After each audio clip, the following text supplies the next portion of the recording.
So one of the most common consults that Dr. Park and I get are for a mommy makeover procedure. And usually this is a combination of abdominoplasty and some sort of breast surgery. And one of the things that we both notice is that women are often a little bit confused when they come in asking for a breast augmentation, and Dr. Park and I would recommend a lift.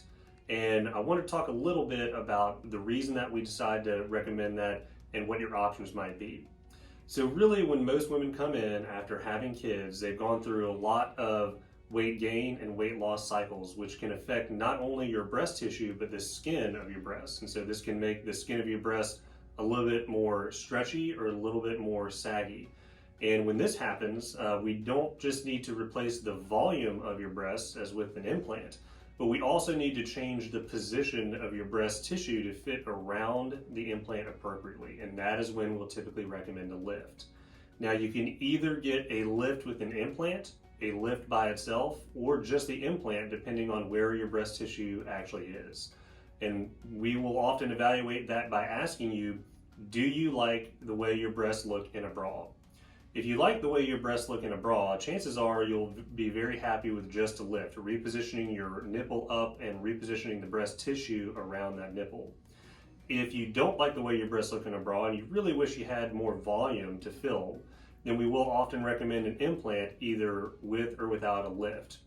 It's important to note that all these procedures can be done by themselves. In other words, if you're kind of on the fence and you're not really sure about whether or not you want to lift, if you do the breast augmentation, you can always come back and do the lift later. Similarly, if you're on the fence about whether or not you want an implant, then you can do the lift now and we can come back in and put an implant in later. So it's not something that absolutely has to be done at the same time, but oftentimes we will recommend that depending on what your goals are. So when you come in about your mommy makeover procedure, there'll be a lot to talk about, and those are just some of the questions that you can bring with you. And it also helps sometimes to go on realself.com or other websites and look at some surgeries that other women have had that gave them the results that you like and bring those pictures in with you. It's important to note when you do that though, you want to look for women who have similar before pictures to the way you look so that you know that you're getting a realistic result after surgery. If you'd like to talk about any of these procedures, just give us a call and you can see Dr. Park and I in consult with either in person or with a virtual consultation.